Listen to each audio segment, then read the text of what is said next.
इंसान को अल्लाह तबारक व तआला ने जो ये ज़बान अता की है, ये एक ऐसी नेमत है कि इंसान अगर चाहे तो इस ज़बान के ज़रिए से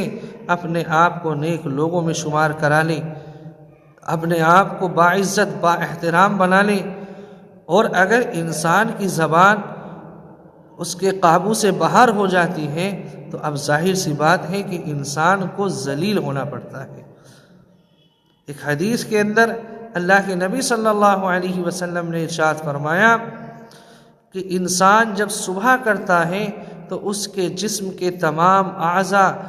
उसकी ज़बान के सामने अपनी आजिज़ी ज़ाहिर करते हैं और कहते हैं कि तू ठीक ठीक रह, तेरे ठीक रहने की वजह से हम भी ठीक रहेंगे, और अगर तूने टेढ़ापन इख्तियार किया तो हम भी टेढ़े हो जाएंगे। ये